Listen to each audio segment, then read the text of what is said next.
Boy, we've come a long way. You know, in the old days, there were no lights, no heat, no creature comforts. Just creatures. Everyone comfy? No, sir. No. Nowadays, you just plug everything into your car. You got lights, heat. We are out of pesto. I'll make a run. Hey, everybody comfy? No. Okie doke. 우리 시대 가장 진화한 전기차, 양방향 충전에 완전히 새로운 현대 아이오닉 5.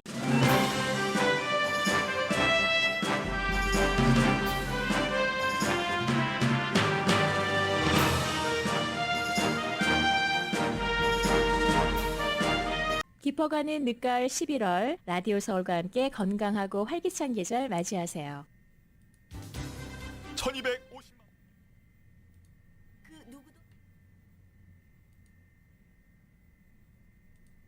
강혜신의 오늘의 미국.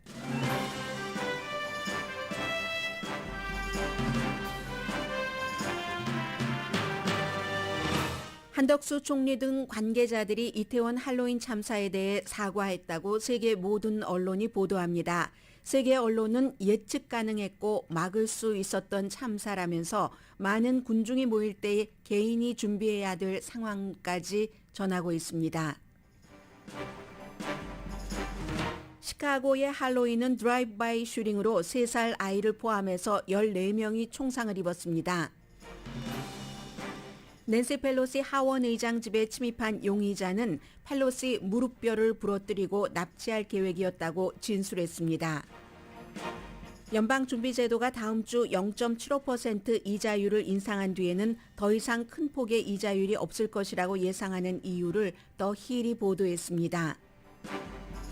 바이든 대통령은 오일 회사가 생산을 늘리지 않으면 추가 이득에 대해 세금을 물릴 것이라고 밝혔지만 중간 선거를 앞둔 정치 캠페인에 머물 가능성이 높습니다.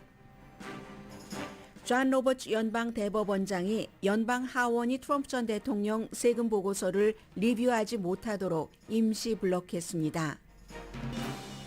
연방 대법원이 대학에서의 어퍼머티브 액션 합헌 여부를 심의하고 있지만 미국에서의 입학 전쟁은 고등학교까지 확대돼 아시아계가 앞장서고 있다고 뉴욕타임스가 보도했습니다. 오징어 게임이 넷플릭스 역사상 가장 돈을 많이 벌어준 드라마로 확인됐습니다. 시애틀 외곽 에버렛이란 곳에서 커피를 만들면서 비키니를 입는 비키니 바리스타와 시정부가 옷 입을 권리에 대한 소송을 했습니다. 연방 판사는 바리스타가 비키니를 못 입게 하는 게 위헌이라고 판결했습니다. 여러분 안녕하십니까? 오늘의 미국 강혜신입니다. 지금 한국이 이태원 할로윈 참사에 대해서 애도 기간인데 마치 세계가 애도 기간인 것처럼도 보입니다. 너무 놀란 것 같습니다. 이제 이런 일들이 없었기 때문에 예를 들면 미국의 가장 대표적인 신문인 뉴욕타임스나 영국의 대표적인 신문인 가디언이 이태원 참사 속보를 전하면서 기사를 따로 만들었습니다. 어떻게 이렇게 군중들이 많이 모일 때 개인이 안전할 수 있는가? 물론 국가라든가 관계 당국에서 해야지 되는 일은 해야지 되는 일이고 개인이 지킬 수 있는 안전에 대해서 기사를 따로 보도를 했다니까요. 그 정도로 지금 이 이슈는 세계에서 계속 지켜보고 있습니다. 모든 사람들에게 다 필요한 것 같아서 잠시 뒤에 전해드리겠습니다. 사건 자체에 대해서는 한국 보도가 훨씬 자세하고 그리고 이제 다방면에서 전하고 있기 때문에 특별히 오늘의 미국에서 따로 다루지는 않겠습니다. 다만 이제 이 사태에 대해서 세계가 주목하고 있는 몇 가지 면만 일단 전해드리고 우리가 그 군중들이 많이 모일 때 꼭 할로윈이 아니라도 늘 있을 수 있는 일이잖아요. 그런 때는 어떻게 해야지 되는가 하는 것을 조금 뒤에 말씀을 드리겠습니다. 한덕수 국무총리도 이제 첫 번째 추도식이 시작되고 하면서 재난관리 실패로 재난이 발생했다. 결국은 이제 시인을 한 거죠. 제도적인 실패였다. 경찰총장도 불충분한 긴급 대응을 했다. 이건 신고가 여러 번 들어갔는데도 거기에 적절한 조치를 경찰이 취하지 않았다는 게 되겠고 행정안전부 이상민 장관이야 여러 가지 그 말 한 번 하고 또 다시 하고 이런 것에 대해서 결국은 깊이 사과한다고 했으며 이게 전부 해외에서 보도하고 있는 겁니다. 오세훈 서울시장은 뭐 유럽 출장 중에 서울에 가서 깊이 사과한다. 영국 신문 가디언은 그 오세훈 시장이 결국은 이제 눈물을 감추지 못하는 그런 사진도 실었습니다. 서울 지하철 교통정보에 따르면 2019년 그러니까 코비드 19이 시작되기 직전에 할로윈 주말에는 하루에 9만 6천 명이 모였는데 10만 명 조금 안 됐죠. 코로나 바이러스 전염병 이 팬데믹 기간 동안에는 할로윈 주말 하루에 6만 명에서 한 8만 명 정도는 이태원에 모였다. 그리고 이번 토요일에는 13만 명으로 추산한다고 지금 지하철 교통 정보를 인용을 해서 미국 매체들이 뉴욕타임스가 보도를 하고 있습니다. 그런데 지난해에는 6만 명에서 8만 명이 모였는데 경관은 85명이 배치됐었고 이번에는 137명이었죠. 많습니다. 그 지난해에 비해서 물론 이제 간 사람들도 13만 명으로 늘어났고요. 그런데 이제 이 137명 가운데 대부분이 성희롱이라든가 절도, 마약, 군중을 관리하는 게 아니라 그런데 이제 집중해 있었다. 이건 이제 문제점을 좀 지적하는 것 같고요. 오늘 뉴욕타임스 기사의 맨 첫 번째 문장이 이렇습니다. 한국에서 5만 5천 명의 어제 BBC 방송이 지적을 했었던 부산에서 BTS의 그 공연을 얘기를 합니다. 5만 5천 명의 군중을 모았을 때 그 쇼를 열었을 때 경찰은 사람들을 안전하게 지키기 위해서 1,300명의 경찰관을 배치를 했는데 어제 그 BBC하고는 약간 숫자는 차이가 있네요. 그리고 또 한국에서 정치적인 시위가 열릴 때는 규모가 아무리 작아도 경찰이 군중이 그 통제를 벗어나지 못하게 하기 위해서 굉장히 세심한 계획을 세우는 것으로 유명한 나라가 한국이다 하는 것을 전합니다. 물론 이것은 이번에는 이제 주최 측이 없었다는 이런 것들이 있어서 그 부분은 또 감안을 해야지 되고요. 몇 주일 전에 똑같은 이태원에서 정부가 후원하는 음식 축제가 열렸을 때와는 다른 그 모습이었다. 그게 이제 같은 장소였는데 주최자가 있었고 정부가 주최자였기 때문에 그랬다. 그때는 이제 차량도 전부 금지됐고 또 걸어 다니는 사람들을 안내하기 위해서 여러 가지 그 배치, 란 들어갈 수 있는 라인이요. 그곳과 아닌 것 이런 것도 이제 경관이 딱 서서 한국에서는 경찰이 서 있으면 그 자체가 어떠한 그 질서를 지켜야 된다는 상징이 되잖아요. 여러 가지 역사적, 문화적인 배경 때문에 그런 것을 지적을 합니다. 그리고 이제 지금부터는 추도식 시작됐고 불교식으로 기독교식으로 또 이제 개인적인 장례식도 시작이 됐고 학생들은 학교에서 다른 때 같으면 열심히 장식한 것을 며칠 정도는 적어도 빨라도 며칠 정도는 두고 보고 거뒀을 텐데 선생님이고 학생들이고 아무 말 없이 할로윈 장식을 전부 걷어냈다는 그 이런 내용도 보도를 합니다. 결국은 156명 숨졌습니다. 한국에서 뭐 정치적으로 이 문제를 다루지 않겠다고 하면서 다 해요. 뭐 사망자라고 뭐 뉴스를 하다 보면 사망자라고 얘기할 때도 있고 희생자라고 얘기할 때도 있습니다. 의미가 그렇게 통할 때도 있는데 정치적인 의도를 가지고 사망자라고 안 하고 아니 희생자라고 안 하고 사망자라고 했다던가 이런 문제 정쟁 안 한다고 하고 하기는 합니다. 어쨌든 숨지신 분들이 156명이고 거기에 대해서 로스앤젤레스 시간으로 금요일까지는 애도의 기간입니다. 제가 지금부터는 뉴욕타임스와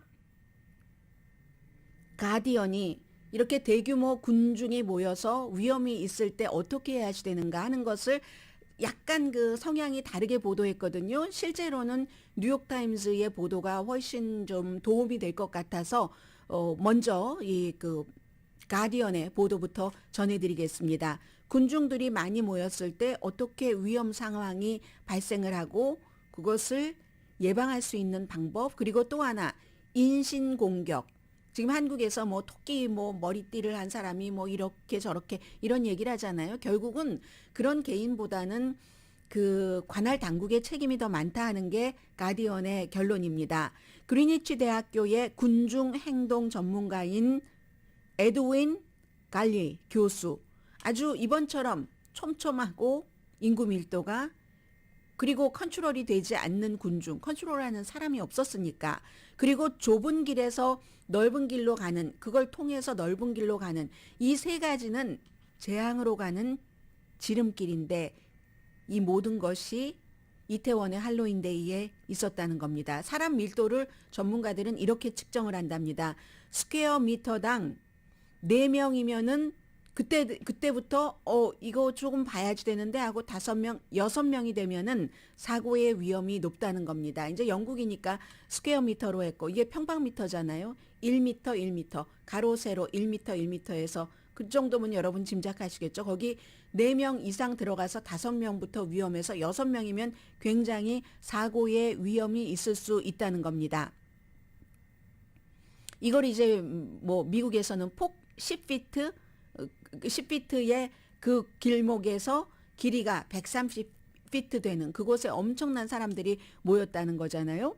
해서 어떻게 막는가? 이게 기본적으로 이제 군중 관리를 해야지 된다는 겁니다. 군중 숫자를 제한을 해서 이렇게 가도록 하고 또 멈추고 사람들이 더 이상 오지 않도록 하고 루트도 지정을 하고 뭐 당연하죠. 이게 지금 올라가는 사람 내려가는 사람이 막 나중에 섞여서 그러니까 이걸 모니터를 해야지 된다는 거죠. 한국에서 모니터 했겠죠. 당연히 경찰국에도 다 CCTV가 있고 그 좁은 골목에도 뭐 개인적으로 달아놓은 CCTV도 50대가 넘는다고 하니까 그걸 충분히 해야지 된다 하는 것이고 군중이 패닉하는 이런 상황이 오고 사고가 일어나는 데까지의 그 모든 것들을 군중에게 책임을 질 수는 없다고 그 결론적으로 얘기를 하고 있습니다. 무심하게 무관심하게 예를 들어 누군가가 밀어 뭐 뒤로 했다 하더라도 누군가를 살해하기 위한 의도를 가지고 한 것은 아니잖아요. 그것보다는 잘못된 계획, 잘못된 설계, 잘못된 통제, 아예 통제가 없었고요. 이번에는 잘못된 치안, 잘못된 관리에 대한 책임은 전적으로 당국에 있다 하는 게 이제 가디언의 보도고요. 그리고 이제 뉴욕타임스입니다. 대단히 드문 참사다. 그렇죠. 선진국에서는 일어나지 않는 참사입니다. 이런 일이 있을 때는 군중 속에 섞여 있을 때 내가 평소에 얼마나 그 건강하고 튼튼하고 내 몸집이 키도 크고 몸무게도 많이 나가고 이런 것은 중요하지 않다고 얘기를 합니다. 내 컨트롤이 아니기 때문에 군중 안전 전문가 폴 워트미어 씨가 얘기를 하는 건데 그렇기 때문에 모든 사람들은 뉴욕타임스의 그 지적입니다. 보도입니다. 사람이 많은 곳에 가기 전에는 그 가기 전부터 다시 한번 이번을 계기로 준비를 해야지 된다는 겁니다. 예를 들어서 미국에서 티켓을 사서 콘서트에 갈 수도 있고 다저스 구장에 아니면 뭐 풋볼을 보러 풋볼 구장에 갈 수도 있잖아요. 그런 모든 곳에 가족이 함께 간다면 아이에게도 그런 많이 모이는 곳에 가면 지금부터 말씀을 드릴 이러이러한 점들을 지켜야지 된다고 충분히 마음의 준비를 해야지 된다는 겁니다. 특히 내 자리가 지정되지 않은 이런 그 이벤트는 좀 위험할 수도 있고요. 그래서 들어갈 때부터 왜 입구에 저희 회사에서 오랜 동안 했었던 헐리우드볼 할 때 처음부터 이제 티켓을 받을 때부터 이때부터 사람들은 봐야지 된다는 겁니다. 티켓을 받을 때부터 아주 그 준비가 그곳이 잘 돼 있는가, 시크릿 가드들도 많고 하는가 하는 것을 처음부터 보면서 만약에 처음에 티켓 받을 때부터 엉망진창이면 지금 이 이벤트는 만일에 사태가 일어날 때도 엉망진창일 수 있겠다 하는 것을 감지하고 들어가야지 된다는 겁니다. 그리고는 이제 이럴 때 이제 사람이 많이 모이고 하면은 만약에 자리가 지정되지 않았을 때는 사람들이 적은 쪽에 앉으라고 얘기를 합니다. 물론 사람이 많은 쪽이 뭔가 내가 그 돈 주고 간 이벤트를 보기가 쉬운 곳이겠죠. 그러나 사람들이 적은 곳에 자리가 지정돼 있지 않다면 앉고 그런 게 거기가 이제 뒷좌석이 되겠죠. 그리고는 출구부터 반드시 확인을 하고 비상시에 내가 어느 쪽으로 나가야지 되는가 이런 것을 일단 그 이벤트가 시작되기 전에 확인을 하라고 하고요. 위험 신호는 어떻게 알 수 있는가? 내 주변 사람이 나를 밀면 내 몸에 닿기 시작하면 그러면은 이게 위험 신호가 있다. 그런 상황에서 주변에 관리 요원이 없을 때 매니저가 없을 때는 더 위험하다 하는 것을 알아야지 된다는 거죠. 그리고는 여기저기서 흔들리기 시작할 때 뭔가 일이 발생하면은 그러면 제일 처음에 해야 될 일이 박서처럼 서라고 얘기를 합니다. 박서들이 이렇게 서서 그 두 손을 가슴 앞으로 이렇게 하고 이제 방어 태세와 공격 태세를 동시에 갖추고 있잖아요. 이렇게 해서 이제 약간 손을 이 가슴에 양팔은 가슴에 붙이고 손은 약간 앞으로 해서 앞사람과 나와의 거리를 유지를 하라는 겁니다. 만일의 사태를 대비를 해서 약간 이제 팔을 앞으로 펴서 그렇게 스페이스를 확보하는 거죠. 앞사람과 나.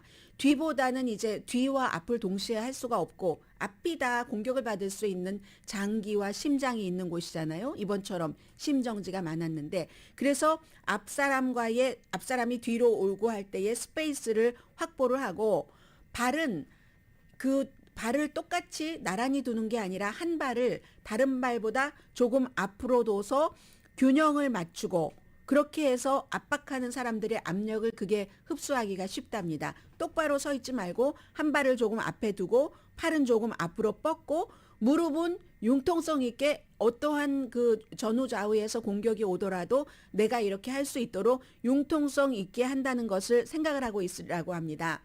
그리고 그 상황에서 뭔가 이제 군중들이 뭐 웅성웅성하고 할 때 내가 뭘 떨어뜨리기가 쉽죠.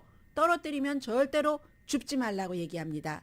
심지어 가장 중요하게 생각하는 셀폰이, 휴대폰이 떨어져도 주려고 자세를 굽히면 다시 일어설 수 없을 확률이 아주 높다고 얘기를 합니다. 소리 지르지 말라고 합니다. 나 좀 구해주세요. 구해주세요. 그래봤자 그게 도움이 되지 않고 산소만 낭비한다는 겁니다. 해서 소리 지르지 말아라. 그리고 내가 만약에 넘어졌을 때, 군중 속에서 넘어졌을 때는 왼편으로 누우라고 얘기를 합니다. 그래야 심장과 폐를 보호할 수 있다는 거죠. 엎드리거나 누워서 그냥 엎드린 채로 가만히 있고 아니면 등을 바닥에 대고 이런 엎드린 채로 있으면 그럼 다른 사람들이 내 위로 떨어지면은 가슴이 압박받잖아요. 심장이나 폐가. 그렇기 때문에 넘어졌을 때는 가능하면 왼쪽으로 이렇게 누워라 라고 하고 그리고 이제 그런 일이 없이 군중 사이에서 뭔 일이 벌어졌을 때 이제 통로로 나갈 때는 어떻게 해야지 되냐면은 군중이 몰리는 방향으로 앞에서 내가 입구를 봤다 출입구를 봤다 해서 출입구가 바로 왼편에 있는데 군중의 쏠림은 지금 오른편 쪽으로 가고 있어요. 이때는 그것을 포기하고 군중의 쏠림 쪽으로 가야지 내가 안전하다. 절대로 거슬러 가지 말아라. 이게 뉴욕타임스가 지금 오늘 아침 따로 기사로 보도했었던 내용입니다.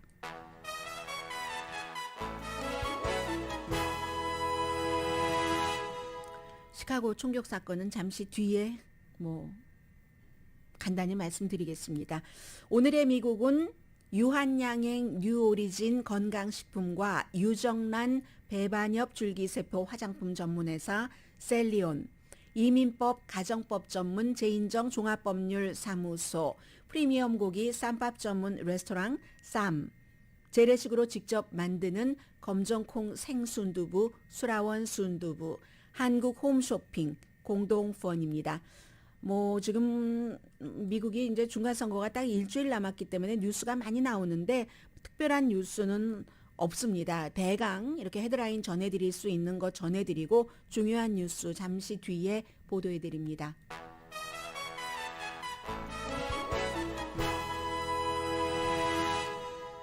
라디오 서울 방송 오늘의 미국 듣고 계십니다. 네, 어제 할로윈이었는데 사실은 할로윈 느끼셨던 분들 많지 않으셨을 것 같고요. 시카고에서는 할로윈에 어제 이제 그 한 공원 어디라고 하던가요? 그 가필드 공원 인근의 교차로 그곳에서 할로윈이니까 사람들이 좀 모였는가 봅니다. 그런데 드라이브바이 슈팅으로 그 안에 용의자가 2명 있었던 것으로 경찰은 지금 파악하고 있고 용의자는 체포되지 않았습니다. 다만 이제 도망치려고 하던 한 여성이 도망치다가 자동차에 치여서 병원에 실려갔다는 정도인데 두 사람이 차 안에서 밖으로 총을 쏴서 13명이 다쳤습니다. 그 가운데는 생명의 위험이 있는 사람들도 있고 11살, 13살, 그리고 3살은 미성년자죠. 나머지는 이제 30대부터 50대까지 사람이라고 합니다. 범행 동기도 모르고 지금 시카고에서 현상금을 15,000달러를 걸어놨는데 미국에서는 이렇게 사람들이 많이 모인다던가 이 경우는 무슨 쇼핑몰도 아니고 정말 그 길에서 할로윈에 이렇게 무작위로 이 희생당한 케이스인데 미국은 총도 지금 위험하잖아요. 지금 뭐 여러 번 하원과 상원 말씀은 드렸고 주지사도 조지아주는 공화당이 앞서고 애리조나와 네바다는 뭐 민주당 공화당 뭐 그럭저럭이고 펜실베니아는 이 지금 민주당이 좀 우세하다고 나옵니다.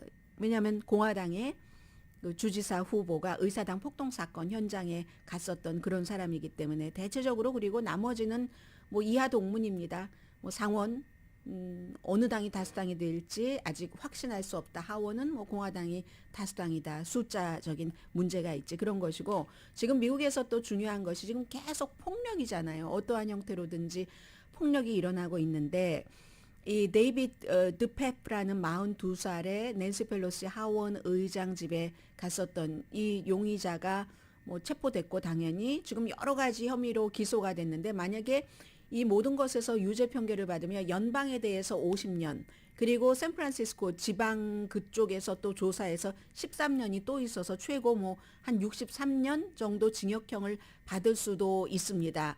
그것의 형량에 대해서 먼저 말씀드리자면은 왜냐하면 미국에서 연방 관계자 그러니까 연방 공무원의 직계 가족을 지금 뭐 살해 시도 혐의 뭐 이런 것이잖아요. 집에도 절도로 들어가고 뭐 이런 집 뒤에 유리를 부수고 들어가고 해머는 본인이 가지고 온 것이라고 하고 그런 경우에 30년 직계 가족에 위협이 되는 것 그리고 본인이 진술한 것이 낸시 펠로시를 납치하려고 했다고 했죠. 연방 공무원 납치 혐의에 대해서 20년 그리고 이제 샌프란시스코에서 또 다른 여러 가지 혐의에 대해서 13년 형을 줄 수 있다는데 스토리가 너무너무 많습니다. 너무너무 많은데 기본적으로는 낸시 펠로시 하원 의장을 납치하려고 했고 왜냐하면 정치적인 동기라고 그동안에 너무너무 낸시 펠로시 하원 의장이 거짓말을 많이 했기 때문에 본인이 말하는 것에 대해서 지금까지 말했던 것과는 상관없이 이 범인의 입장에서 진실을 말하면 안 그러고 진실을 말하지 않으면 무릎뼈를 부숴버리려고 그랬다. 그리고 낸시 펠로시를 납치한 것을 이용을 해서 또 다른 사람들도 뭐 이렇게 해를 주려고 그 리스트가 있었다고 하거든요. 그리고 이제 이 남편은 처음에는 들어왔는데 잠자고 있었다고 해요. 침실로 들어왔는데 엘리베이터에 있는 전화를 통해서 911에 신고하려고 하다가 범인이 알아서 못했고 그리고 이제 화장실 간다고 하니까 범인이 계속 범인과 말을 하고 있으면 어디에 전화를 할 수가 없잖아요. 그런데 말을 계속하면서 화장실에 가서 화장실에 있는 전화로 하원 의장 집이니까 보안도 철저하고 모든 방에다 뭐 전화 시스템이 돼 있겠죠. 거기서 전화를 해서 911으로 전화를 해서 범인과의 대화를 듣도록 하고 그리고 이제 경찰이 왔었을 때 이제 그런 사건이 있고 해머를 그 낸시 펠로시 남편이 빼앗으려고 하다가 못 빼앗고 그걸로 뭐 머리를 맞고 팔도 다치고 뭐 손도 다치고 해서 낸시 펠로시 하원 의장이 지금 그 남편 병원에 있는데 회복하려면 오래 걸릴 것 같다라고 얘기를 하더군요. 당연하겠죠. 해머로 머리를 맞았다는데 82세이신 분이 그런 겁니다. 그런데 이제 이 문제에 대해서 굉장히 이슈가 많아요. 여러분들께서 아마 뭐 박스라든가 이런 텔레비전을 보면은 박스의 어떤 진행자는 그렇게 얘기하던데요. 뭐 해머로 맞는 사람이 날마다 얼마나 많은데 뭐 별거 아니라는 식으로 말을 한다던가 아니면 연출된 것이라고 어제 말씀을 드렸고 또 미국의 전직 대통령의 아들인 그 아들 전에 그 마조리 테일러 그린 조지아주가 지역구인 마조리 테일러 그린은 공격자가 낸시 펠로시의 남편 폴 펠로시를 안다. 그러니까 남자끼리의 무슨 관계다 하는 식으로 이거 완전히 가짜거든요. 그런 식으로 지금 몰고 갑니다. 많은 공화당 정치인들이. 그리고 대통령의 아들은 그 큰아들은 이제 트윗을 했는데 이게 사람이 82세 되신 분이 해머로 머리를 맞고 병원에 입원해 있는데 거기에 팬티 잠잘 때 그러면 뭐 속옷 입고 자고 위에는 잠잘 때 입는 셔츠를 입었다고 하고 밑에는 이제 속옷을 입고 잤다고 하니까 그 팬티 삼각 팬티를 하얀색 팬티를 놓고 망치를 그 위에 놓고 뭐 조롱하는 듯이 하고 사람들이 비난을 하니까 그 다음번에는 이제 더한 그 무슨 만화 비슷하게 그린 것인데 침대에 남자가 누워 있고 또 다른 남자가 뭐 성행위를 하는 이런 장면을 그 대통령의 그 전직 대통령의 바로 직전에 대통령의 아들이 그 실어놓고 그리고 뭐 말까지 썼어요. 네, 경관에게 하는 말, 내가 지금 공격받고 있습니다 하는데 그게 성행위를 하는 이런 장면을 그 트럼프 전 대통령의 아들이 이렇게 하고 그리고 애리조나의 그 공화당 주지사 후보도 막 이런 것을 가지고 농을 하고 하면은 또 듣던 청중이 웃고 이 미국이 너무 지금 그 사람들의 밑바닥에 있는 그런 것들을 완전히 드러내놓는 것이 아무렇지도 않다는 듯이 원래는 그러지 않을 수 있는 사람까지 이 사건으로 굉장히 지금 그 공화당 쪽에서 거짓을 퍼뜨리고 일단 용의자와 이 남편이 알았다는 식으로 그렇게 하고 그래서 또 거짓을 듣고 보고 한 사람들은 이제 정말로 경찰의 발표가 이렇다 하고 보도를 하면 그 보도를 가짜라고 얘기를 하거든요. 가짜 뉴스를 전한다고 하고 이러한 것들도 어떠한 그 폭력 사건에 못지않게 참 그 나라의 어떤 그 영혼 같은 것을 갉아먹는 지금 미국이 이런 시대가 됐습니다. 이렇게 해서 언제 이런 것이 회복이 돼서 더 뭐 항상 국가도 그렇고 인간도 그렇고 완전하지 않으니까 더 좋은 방향으로 나아가도 그 가려면 한참인데 점점 더 쇠퇴 타락의 길로 가는 것 같은 적어도 정치인들의 말과 행동과 내 표만 받으면 된다, 돈만 받으면 된다에서 나오는 이 같은 음모는 그런 것을 많이 보여주기 때문에 이 케이스는 기본적으로는 이제 그 공격받은 그 낸시 펠로시의 남편 폴 펠로시가 살아야지 되고 그리고 이제 이 같은 거친 언어와 얼토당토 않은 그런 가짜는 조금 없었으면 좋겠다 하는 그런 것들을 많은 사람이 원하고 있지만 어느 물결이 더 크냐에 따라서 달라지겠죠. 그런 아주 천박한 물결이 더 크면 미국은 천박한 국가가 되는 것이고 그 천박을 느리지만 억울하지만 그 천박을 우아함으로 이기려고 하는 그런 힘이 더 크면 미국은 조금이라도 더 우아한 쪽으로 갈 수 있게 되겠고요. 그리고 이 뉴스는 미국에서 막 긴급 뉴스다 하고 보도를 하는데 글쎄요. 그렇게까지 긴급인지는 잘 모르겠습니다. 왜냐하면 임시 판결이기 때문에 하도 속보를 강하게 전하니까 저도 여러분들 오늘의 미국을 듣고 계시는 분들이 한인 방송도 들으시지만 미국 방송도 듣고 보고 하시잖아요. 그래서 거기에 이제 보조를 맞추는 의미에서 전해드리는데 연방 대법원이 각자 9명이 똑같이 판결을 하는 것이 있지만 뭐 예를 들어서 어퍼머티브 액션 같은 것 어퍼머티브 액션은 케탄지 브라운 잭슨 최초의 아프리칸 아메리칸 여자 대법관은 빠졌지만 뭐 뭔가 그 전에 연관이 있다 해서 그렇지만 혼자씩 판결하는 것도 있습니다. 임시 판결인데 이게 이번에는 그 지역 자체가 존 로버츠 연방 대법원장의 지역이었습니다. 워싱턴 DC가 가장 중요하잖아요. 수도니까. 그래서 대법원장의 구역인데 특별한 요청이 들어왔을 때는 대법원장 혼자 이제 이것을 일단 그 판결을 내리는 겁니다. 트럼프 전 대통령이 어제 연방 대법원에 하원의 뭐 세입위원회 이런 소위원회에서 그동안 쭉 조사해오던 트럼프 전 대통령의 세금에 관해서 이런 것에 관해서 들여다볼 수 있도록 리뷰할 수 있도록 그 요청한 것을 트럼프 전 대통령이 이거 막아달라 하고 연방 대법원에 긴급 요청을 했습니다. 존 로버츠 연방 대법원장이 트럼프 전 대통령의 요청을 받아들여서 일단 보지 못하도록 트럼프 전 대통령의 세금 낸 기록을 지금 공개를 하고 있지 않고 여러 가지 하원에서 하고 있는 일들이 많으니까 그래서 일단은 그랬고 그리고 이렇게 특별히 이제 판결하고 할 때는 뭐 설명을 길게 하거나 그러지 않습니다. 그런데 임시 판결이기 때문에 하원에 11월 10일까지 내가 이렇게 일단은 보지 못하도록 대응을 했으니까 왜 이걸 계속 봐야지 되는지 뭐 이유를 적어내라던가 거기에 따른 대응을 해라 하는 거고 트럼프 전 대통령은 할 수 있는 모든 걸 다 하는 겁니다. 중간선거 전에는 어떠한 본인에 대한 의회의 조사나 뉴욕 주의 조사나 여러 가지 뭐 개인의 고소를 한 것이나 다 미루는 걸로 법정 싸움은 미뤄서 이제 공화당이 하원뿐만이 아니라 뭐 상원에서도 다수당이 되면 트럼프 전 대통령에게 너무 좋겠지만 일단 기본적으로 하원에서라도 다수당이 된 뒤에 모든 일들을 또 처리해보자 시간 벌기를 하는 것이고 그 시간 벌기에서 존 로버츠 대법원장은 어제 트럼프 전 대통령의 요구를 들어줬습니다. 연방 항소법원은 트럼프의 요구를 기각했거든요. 지난주에 항소법원이 기각한 걸 최고법원 연방 대법원에서 일단 그렇게 했다는 건 말씀드리고요. 잠시 뒤에 오늘 그 뉴스의 특징이요. 헤드라인을 보면 거창합니다.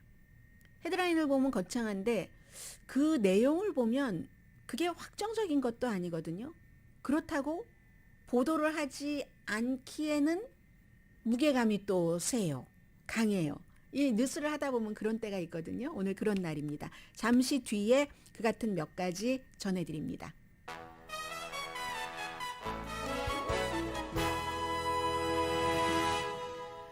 라디오 서울방송 오늘의 미국 듣고 계십니다. 오늘 뭐 여러분들 그 스트레이트 뉴스에서도 바이든 대통령이 그동안 돈을 많이 번 오일 회사에게 돈을 그렇게 횡재해서 벌었으니까 왜냐하면 러시아가 우크라이나를 침공한 이후에 뭐 오일값 뭐 수요는 증가하고 공급은 그 줄어들어서 그렇게 벌었으니까 그런데도 일반 사람들은 가솔린을 계속 비싼 값에 사야지 되고 하니까 생산을 늘리지 않으면 횡재 세금을 물리겠다, 횡재수를 물리겠다, 그 windfall, 그 profit, 그 텍스를 물리겠다 한 이 내용을 많이 들어보셨을 겁니다. 그런데 이게 가능성이 있겠습니까?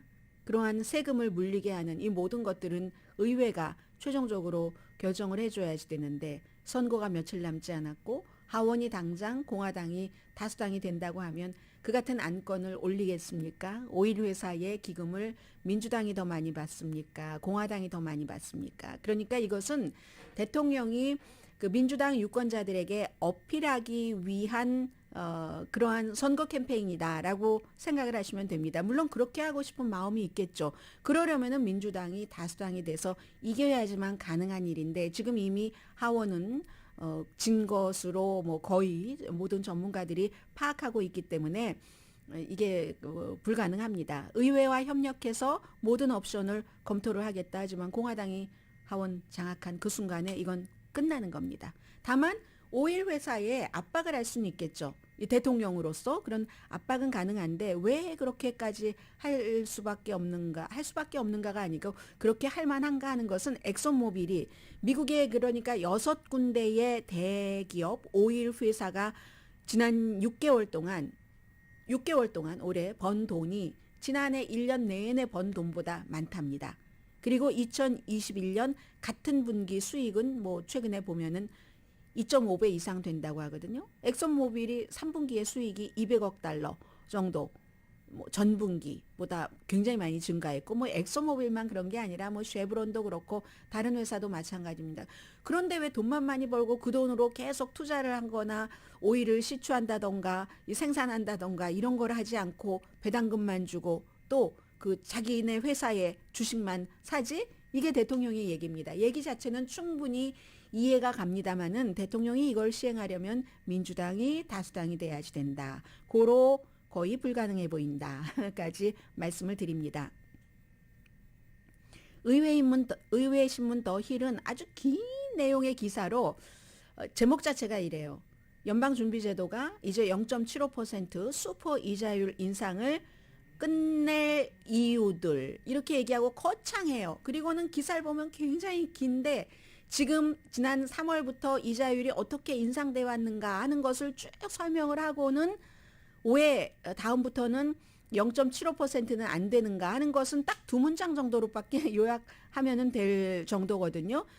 0.75%씩 다음 주에도 0.75% 인상으로 봅니다. 그렇게 되면은 4번 연속 0.75%잖아요. 그리고 이제 올해는 12월 달에 한 번 남아 있는데 그때까지는 이자율을 인상하더라도 그 이후에는 글쎄라고 보는 거거든요. 왜 글쎄일까? 왜 이자율을 더 이상은 뭐 크게 인상하지 않을까? 이번에 아마 다음 주에 의도는 발표하지 않을 것으로 예상이 됩니다. 보통 때는 이자율 인상 딱 하면 그건 이제 사람들이 대강 알고 있으니까 그 다음에 제롬 파월 연준 의장이 한 말이 무엇인가?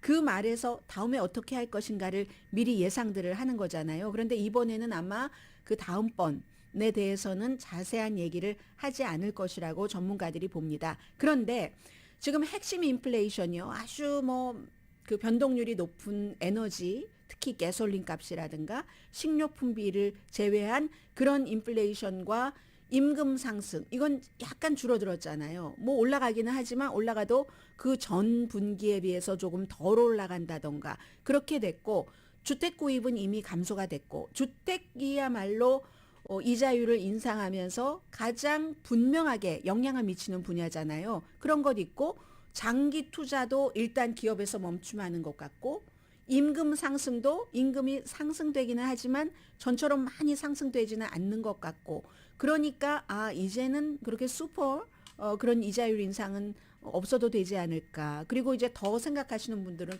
내년부터는 이자율 인상은 없을 것 같아, 이 정도로 생각하시는 분들도 있는, 딱 뭐 그런 정도가 이 길고 긴 더 힐의 기사에서 여러분들께 새로운 뉴스로 전해드릴 만한 겁니다. 인플레이션이 물론 아직 높습니다. 아직 높고 연방준비제도는 이 인플레이션을 줄이기 위해서 이자율을 낮추는 것과 경기 침체 가능성이 동시에 있기 때문에 균형을 맞추기 어렵지만 지금까지는 높은 금리를 선택을 해왔고 앞으로는 이 정도까지 가지 않을 것이다 라는 뭐 그런 내용이고요. 앵무새 분석 회사네요. Parrot Analytics라는 이런 회사에서 헐리우드의 많은 것을 이제 분석을 해주는 회사랍니다.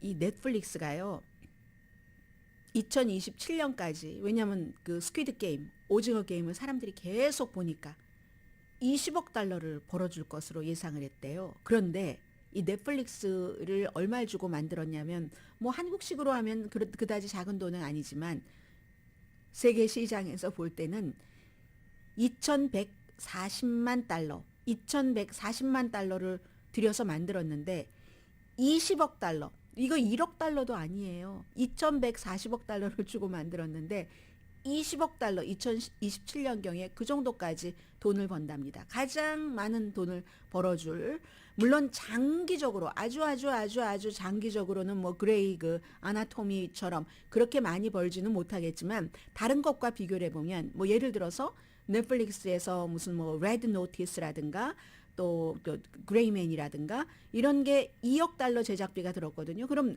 오징어 게임에 거의 10배가 들었잖아요. 거의 10배가 들었는데 수입은 오징어 게임과 비교할 때 오징어 게임이 20억 달러를 벌 때 8천만 달러밖에 못 번다는 겁니다. 20분의 1도 못 벌어요. 그러면 투자한 돈 대비 버는 돈, 완전히 이 오징어 게임이 다른 프로그램들과는 이게 그 경쟁이 되지 않는 그런 정도죠. 뭐 지난해 넷플릭스에서 가장 많이 본 영화라고 하니까는요, 이제 이런 점들이 있고, 그래서 그 자체로 뭐 액수가 얼만큼 벌었냐도 중요하지만 들어간 돈에 비해서 얼만큼 벌었느냐, 그렇게 중요하다고 말씀드리고요. 잠시 뒤에 제가 이 뉴스를 꼭 전해드려야지 되는데요. 잠시 뒤에 뵙겠습니다.